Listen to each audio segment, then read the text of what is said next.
سورۃ المؤمن کی آیت نمبر 51۔ الحمدللہ وکفی والسلام علی عبادہ الذین اصطفی،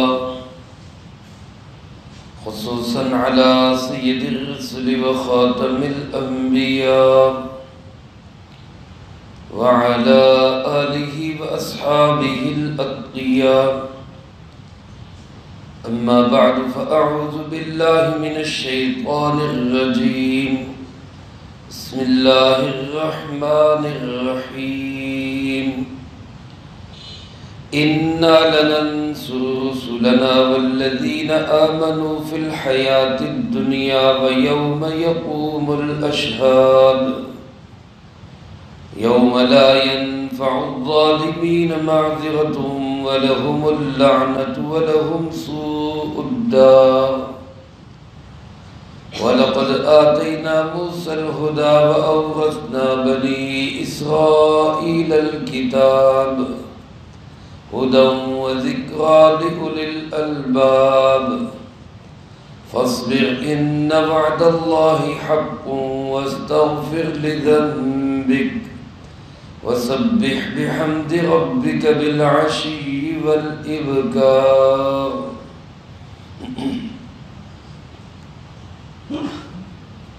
انا لننصر رسلنا، کوئی شک نہیں کہ ضرور ہم مدد کرتے ہیں اپنے رسولوں کی، والذین آمنوا، اور ان لوگوں کی جو ایمان لائے، فی الحیات الدنیا، دنیا کی زندگی میں، ویوم یقوم الاشہاد، اور اس دن بھی جس دن گواہ قائم ہوں گے، یوم لا ينفع الظالمین معذرتهم، وہ دن ایسا ہوگا نہیں فائدہ دے گی ظالموں کو ان کی معذرت، وَلَهُمُ اللَّعْنَةُ، اور ان کے لیے لعنت ہوگی، وَلَهُمْ سُوءُ الدَّارِ، اور ان کے لیے بہت برا گھر ہوگا۔ وَلَقَدْ آتَيْنَا مُوسَى الْهُدَى، اور یقیناً ہم ہی نے دی موسیٰ علیہ السلام کو ہدایت، وَأَوْرَثْنَا بَنِي إِسْرَائِيلَ الْكِتَابَ، اور ہم ہی نے وارث بنایا بنی اسرائیل کو کتاب کا، ہدن جو ہدایت والی تھی، وَذِكْرَى لِأُولِي الْأَلْبَابِ، اور نصیحت تھی عقل مند لوگوں کے لیے۔ فاصبر، سو تو صبر کر، ان وعد اللہ حق، کوئی شک نہیں کہ اللہ کا وعدہ سچ ہے، واستغفر لذنبک، اور تو اپنے گناہ سے معافی طلب کر، وسبح بحمد ربک، اور اپنے رب کی تسبیح بیان کر اس کی تعریف کے ساتھ، بالعشی والابکار، پچھلے پہر بھی اور صبح سویرے بھی۔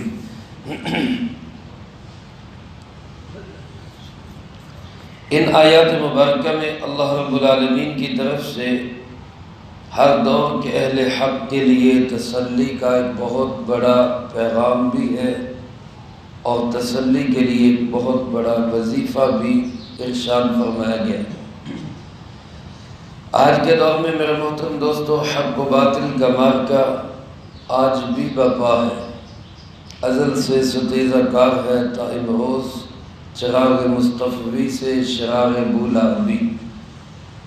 رسول اللہ صلی اللہ علیہ وسلم کا چراغ جو آپ کی نبوت کے وقت سے جل رہا ہے، چمک رہا ہے، جگمگا رہا ہے، وہ چراغ باطل کو تب بھی پسند نہیں تھا، آج بھی پسند نہیں ہے، اور باطل نے اس وقت بھی اس چراغ کو بجھانے کے لیے بڑی پھونکیں ماری، آج بھی باطل اس چراغ کو گل کرنے کے لیے بڑے پاپڑ بیل رہا ہے، لیکن بقول کسے کے پھونکوں سے یہ چراغ بجھایا نہ جائے گا۔ نور خدا ہے کفر کی حرکت پہ خندہ زن، پھونکوں سے یہ چراغ بجھایا نہ جائے گا۔ میرے محترم دوستو، رسول اللہ صلی اللہ علیہ وسلم کو بھی، اصحاب پیغمبر رضی اللہ تعالی مجمعین کو بھی اللہ پاک نے انہی الفاظ میں تسلی دی، اور یہی الفاظ تسلی کے آج کے اہل حق کے لیے بھی ہیں۔ اللہ پاک ارشاد فرماتے اِنَّا لَنَنْصُرُ، پکی بات ہے، کوئی شک نہیں۔ دو تاکیدیں، اِنَّا بھی تاکید کے لیے اور لام بھی تاکید کے لیے، دو تاکیدوں کے ساتھ اللہ پاک فرما رہے ہیں، شک و شبہ کی گنجائش ہی نہیں ہے۔ ہم مدد کرتے ہیں اپنے رسولوں کی بھی اور ایمان والوں کی بھی۔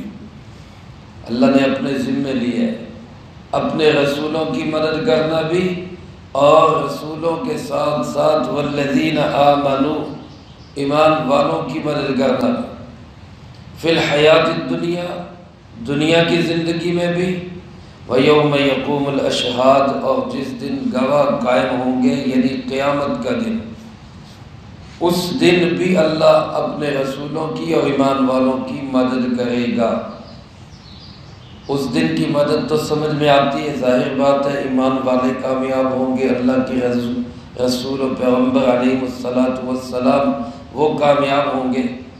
لیکن سوال یہ ہے کہ دنیا کے اندر ہمارے ذہن میں کامیابی یہ ہے کہ غلبہ حاصل ہو، اللہ کا نبی جیت جائے، جنگ میں فاتح بن جائے، یہ ہے مدد، یہ ہے نصرت۔ جبکہ ہم دنیا میں دیکھتے ہیں کہ بہت سارے انبیاء علیہ السلام کو ان کی قوموں نے شہید کر دیا، جیسے کہ حضرت زکریا علیہ السلام کو ان کی قوم نے ایک درخت کے تنے میں وہ چھپے ہوئے تھے، پورا تنے ہی کاٹ کے دو ٹکڑے کر دیا، اللہ کے نبی شہید ہو گئے۔ حضرت یحییٰ علیہ السلام کو شہید کر دیا گیا۔ اسی طرح حضرت شعیب علیہ السلام کے متعلق آتا ہے، ان کو شہید کر دیا گیا۔ تو ایسے بہت سارے انبیاء علیہ السلام ہیں جن کو ان کی قوموں نے شہید کر دیا۔ پھر بعد میں دیکھیں کربلا کے میدان میں حضرت سیدنا حسین ابن علی رضی اللہ تعالیٰ عنہ خاندان نبوت کے ساتھ شہید ہو گئے، تو مدد کہاں ہوئی؟ سوال تو ذہن میں آتا ہے کہ اللہ کا تو وعدہ ہے ہم مدد کریں گے، تو پھر مدد کہاں گئی؟ یہ شہید ہو گئے، ان کو تو غلبہ نہیں ملا۔ تو علامہ ابن کثیر رحمۃ اللہ علیہ نے اور دوسرے مفسرین کرام رحمہم اللہ نے یہ لکھا ہے کہ یہاں مدد سے مراد انتقام ہے۔ اگر ہمارے نبیوں کے ساتھ کوئی زیادتی کرے گا، ایمان والوں کے ساتھ کوئی زیادتی کرے گا، تو اللہ کا وعدہ ہے کہ ہم اس کا انتقام ضرور لیں گے، اور بالآخر نتیجہ یہی نکلے گا کہ جیت انہی کی ہوگی۔ آج ہم دیکھ سکتے ہیں کہ بات کن کی چل رہی ہے۔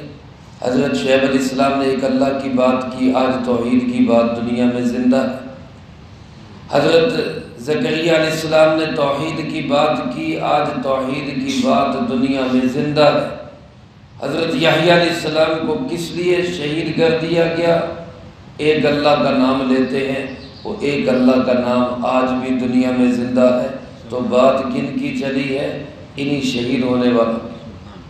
حضرت سیدنا حسین ابن علی رضی اللہ تعالیٰ عنہ شہید کر دیا گئے، لیکن آج بھی دلوں کے اندر حسین زندہ ہے، یزید زندہ نہیں ہے۔ تو جیتا کون ہے؟ وہ یہی جو شہید ہو گئے۔ اور ان کو قتل کرنے والوں سے اللہ نے ایسا انتقام لیا ہے اور ان کو ایسا عبرت کا نشان بنایا ہے کہ آج بھی دنیا ان کی سزا کو دیکھ کے عبرت حاصل کرتی ہے۔ تو اس لیے اس آیت مبارکہ میں جو پیغام دیا گیا وہ بڑا واضح ہے کہ اگر کوئی اللہ کے نبیوں کے ساتھ یا انبیاء علیہ السلام پہ ایمان رکھنے والے، ان کی محنت میں ان کے ساتھ شامل ہونے والوں کے ساتھ زیادتی کرے گا تو وہ اللہ کے انتقام سے بچ نہیں سکے گا، اور بات پھر بھی چلے گی کس کی؟ اہل حق کی چلے گی۔ اس پاکستان کے اندر میرے محترم دوستو ایسے کئی لوگ آئے کئی لوگ آئے ایسے کہ جنہوں نے اہل حق کو ختم کرنے کا ایڑی چوٹی کا زور لگایا۔ یہاں ایک گورنر ہوتا تھا غلام محمد، جس کے نام پہ ہمارا یہ غلام محمد آباد ہے، گورنر جنرل تھا۔ اس نے بھی بڑی کوشش کی، ختم نبوت کی تاریخ اس وقت عروج پہ تھی، فائرنگ کر کے بہت سارے فدائیان ختم نبوت کو اس نے شہید کیا۔ جب موت کا وقت آیا تو بڑی ذلت ناک موت مرا، اور یہ وصیت کی گئی کہ امانتاً اس کو، کراچی کا ایک قبرستان ہے جس کو گورا قبرستان کہتے ہیں، عیسائیوں کا قبرستان، امانتاً اس میں دفن کیا جائے، اور پھر اس کی میت کو نکال کر سعودی عرب کے اندر پہنچایا جائے، وہاں دفن کیا جائے۔ لیکن جب بھی کوشش کی ہے اس کو نکالنے کی تو ناکام ہوئے۔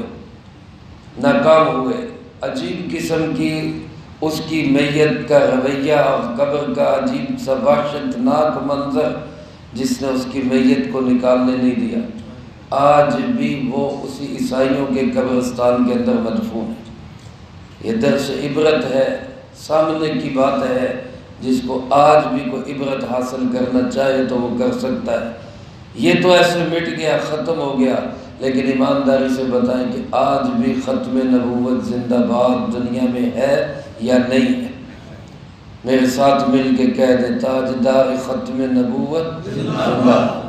وہ تو آج بھی زندہ باد، وہ آج بھی چل رہا ہے۔ اس لیے یہ اہل حق کی مدد ہی ہے۔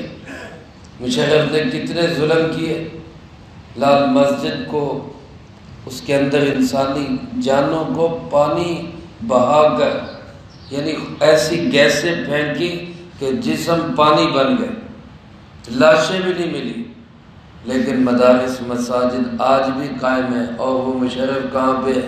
وہ ایک سڑے ہوئے چوہے کی طرح موت کا منتظر، بستر مرگ پہ ایڑیاں رگڑ رہا ہے، ملک میں آنا نصیب نہیں ہے۔ میرے محترم دوستو، یہی اللہ کی مدد و نصرت ہے۔ ہم یہ نہیں کہہ سکتے جی وہ شہید ہو گئے، اللہ نے مدد ہی نہیں کی۔ وہ شہید بھی ہو گئے، وہ پھر بھی جیت گئے، اور یہ بظاہر قاتل بن کے بھی ہار گیا۔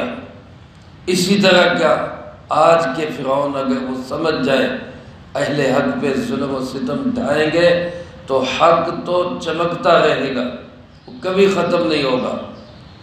زیادہ سے زیادہ کیا ہوگا؟ اللہ معاف کرے، خاکم بدہن، اللہ نہ کرے ایسا ہو، پاکستان کو تم مٹا دو گے، ختم کر دو گے، اہل حق مٹ جائیں گے، لیکن جہاں میں اہل حق صورت خورشید جیتے ہیں، ادھر ڈوبے ادھر نکلے، ادھر ڈوبے ادھر نکلے، یہ کہیں مٹنے والے نہیں ہیں۔ اس لیے میرے محترم دوستو، ہمیں بھی یہ بات سمجھ جانی چاہیے، مایوس نہیں ہونا چاہیے، پریشان نہیں ہونا چاہیے، ہمیشہ اہل حق کے ساتھ رہنا چاہیے۔ حالات کیسے بھی ہوں، اللہ والوں کے ساتھ ہی جڑ کے ہمیں رہنا چاہیے۔ اللہ پاک فرماتے وہ قیامت کا دن، دنیا میں تو اللہ مدد کرے گا، انتقام لے گئی، قیامت کے دن بھی اللہ اپنے نبیوں کو، رسولوں کو تخت شاہی پہ بٹھائے گا، نور کے ممبروں پہ بٹھائے گا، اور ان کو ظالموں کو ذلیل و رسوا کرے گا۔ اور وہ دن ایسا ہوگا کہ لا ينفع الظالمین معذرتهم، ان ظالموں کی معذرت بھی اس دن کسی کام نہیں آئے گی۔ کہیں گے کہ یہ غلطی ہو گئی، معاف کر دیں، لیکن اس دن کی معذرت کوئی نفع نہیں دے سکے گی۔ وَلَهُمُ اللَّعْنَةُ، اور اللہ فرماتے ہیں ان پہ میری لعنت برسے گی، یہ لعنت کے مستحق بنیں گے۔ اور بالآخر وَلَهُمْ سُوءُ الدَّارِ، ان کے لیے بہت برا گھر ہوگا۔ وہ دار کیا ہے؟ وہ جہنم ہے، وہ آگ ہے، ان کو اسی گھر میں رہنا پڑے گا۔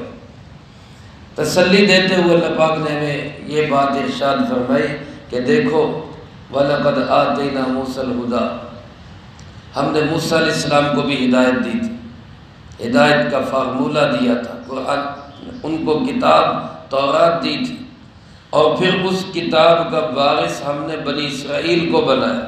وَأَوْرَثْنَا بَنِي إِسْرَائِيلَ الْكِتَابَ، وہ کتاب ایسی تھی کہ ہدن، وہ ہدایت بھی تھی، وذکرا، اور بڑی نصیحت کی باتیں تھی اس میں، لیکن لأولی الالباب، کن کے لیے؟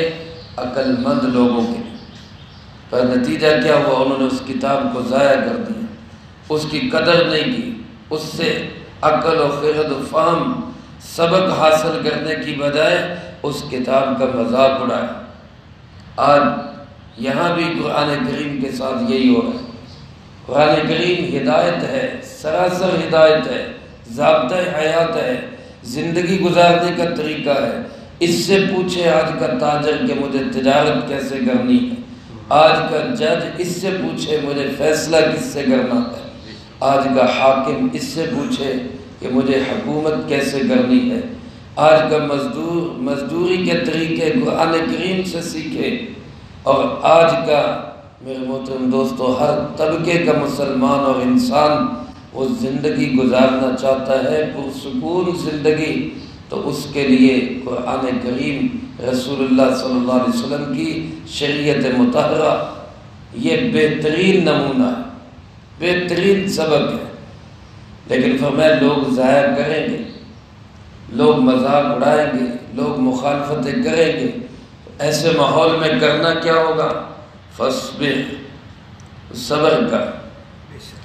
اس کا خطاب تو ہے براہ راست رسول اللہ صلی اللہ علیہ وسلم کو، آپ کو کہا جا رہا ہے فاصبر، میرے محبوب آپ صبر کریں۔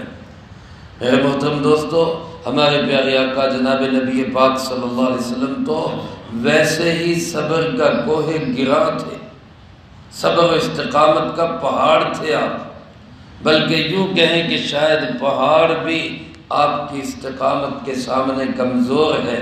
رسول اللہ صلی اللہ علیہ وسلم کا صبر استقامت اس سے بھی کہیں بڑا ہوا ہے۔ تو در حقیقت یہ مجھے اور آپ کو کہا جا رہا ہے کہ تم صبر کرنا، ان وعد اللہ حق، اور یقین رکھنا کہ اللہ کا وعدہ حق اور سچ ہے۔ اللہ اپنے نبیوں کی مدد کر کے رہتا ہے۔ حضرت یوسف علیہ السلام کی کیسے مدد کی؟ جیل سے نکال کے تخت شاہی پہ بٹھا دیا۔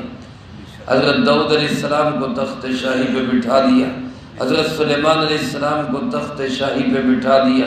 خود ہمارے پیارے آقا جناب محمد کریم صلی اللہ علیہ وسلم، جن کو ابو جہل اینڈ کمپنی نے مکہ مکرمہ سے نکل جانے پہ مجبور کر دیا، صرف 8 سالوں میں آپ دوبارہ مکہ میں فاتح بن کے داخل ہوئے، اور 10 لاکھ مربع میل پر آپ صلی اللہ علیہ وسلم نے خود حکومت کی۔ آپ حاکم تھے، آپ نے مملکت کا نظام چلا کے دکھایا۔ یہ مدد ہے اللہ رب العالمین کی۔ اللہ پاک فرماتے صبر کرو اور یقین رکھو کہ اللہ کا وعدہ حق اور سچ ہے، اور کبھی بے صبری ہو جائے، زبان سے عمل سے کوئی بے صبری کا جملہ نکل جائے تو وَاسْتَغْفِرْ لِذَنْبِكَ، اپنے گناہ کی معافی مانگ لیا۔ کوئی یہاں ذنب کا لفظ رسول اللہ کے لیے بولا گیا ہے، اپنے گناہ کی، حالانکہ رسول اللہ صلی اللہ علیہ وسلم تو گناہوں سے پاک معصوم ہے۔ ہمیں حکم ہے گناہ کے قریب نہیں جانا، اور ادھر گناہ کو حکم ہے خبردار میرے محبوب کے قریب نہیں جانا، میرے نبیوں کے قریب نہیں جانا۔ لیکن ذنب علماء فرماتے اس لیے کہا گیا کہ جس کا مقام جتنا بڑا ہوتا ہے اس کو اتنے ہی زیادہ آداب کا خیال بھی رکھنا پڑتا ہے۔ وہ معمولی سی بے ادبی بھی کرے گا تو وہ بھی گناہ سمجھا جائے گا۔ اس لحاظ سے آپ کے اس لفظ کو اللہ پاک نے یوں فرمایا کہ آپ بے صبری کبھی ہو بھی جائے تو یوں سمجھے کہ گناہ ہو گیا، اور اس گناہ سے آپ معافی مانگتے رہا کریں۔ آج ہمیں بھی اسی کی ضرورت ہے، استغفار کی ضرورت ہے۔ رسول اللہ صلی اللہ علیہ وسلم حالانکہ معصوم پیغمبر تھے، معصوم ہے، گناہوں سے پاک ہے، اگر کوئی ہوئے بھی تو اللہ نے اس کا بھی وعدہ کر لیا کہ میں نے معاف کر دیے۔ اس کے باوجود آپ صلی اللہ علیہ وسلم ایک مجلس میں 70 دفعہ سے بھی زیادہ استغفار کیا کرتے تھے۔ ایک مجلس کا مطلب ایک دفعہ بیٹھے ہیں دوستوں میں، ساتھیوں میں، صحابہ میں، تو اس میں بار بار استغفر اللہ استغفر اللہ استغفر اللہ، یہ ہمارا بھی ورد زبان ہونا چاہیے، بار بار اللہ سے معافی مانگتے ہیں۔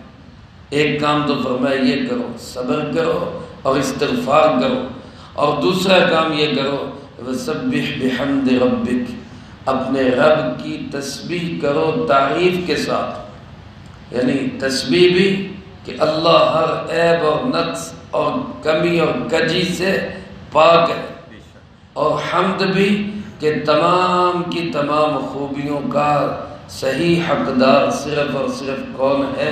اللہ۔ سادہ لفظوں میں اس کو یوں کہہ لے کہ یوں کہا کرو سبحان اللہ و بحمدہ، اللہ پاک بھی ہے، ساری تعریفیں بھی کس کے لیے؟ اللہ کے لیے۔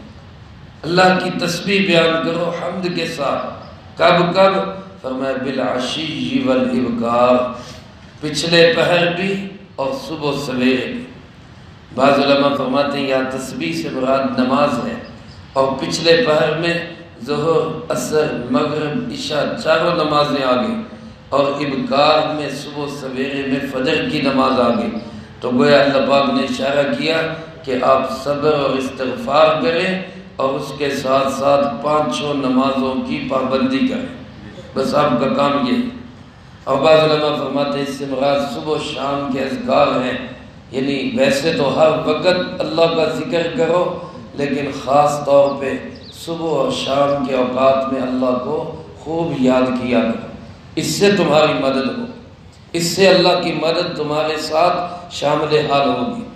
آج کے میرے دوستو حالات میں جب امت مسلمہ کی کشتی گویا بھمر میں پھنسی ہوئی ہے، تو اس کشتی کو اس بھمر سے نکالنے کا یہی طریقہ ہے، جمع رہیں، صبر کریں، حوصلے کے ساتھ اپنے عقائد و نظریات پہ قائم رہیں، قدموں میں لغزش اور ڈگمگاہٹ نہ آئے، اور اس کے ساتھ ساتھ تسبیح، استغفار، نماز کی پابندی، اللہ کو یاد کرنا، اس سے آج کے ان حالات میں بھی اللہ امت مسلمہ کی کشتی کو پار لگائے گا انشاءاللہ، امت مسلمہ کی مدد و نصرت ہوگی۔ آج مجھے اور آپ کو ان آیات سے عبرت حاصل کرنے کی، سبق حاصل کرنے کی ضرورت ہے۔ اللہ مجھے آپ کو سب کو اس سے سبق حاصل کر کے دوسروں تک پہنچانے کی توفیق عطا فرمائے۔ اللہم انت السلام و منک السلام، تبارک ربنا و تعالیت یا ذا الجلال والاکرام۔ اللہم اعنا علی ذکرک و شکرک و حسن عبادتک۔ اللہم احسن عاقبتنا فی الامور کلها وأجرنا من خزي الدنيا وعذاب الآخرة۔ اللهم باقية كباقي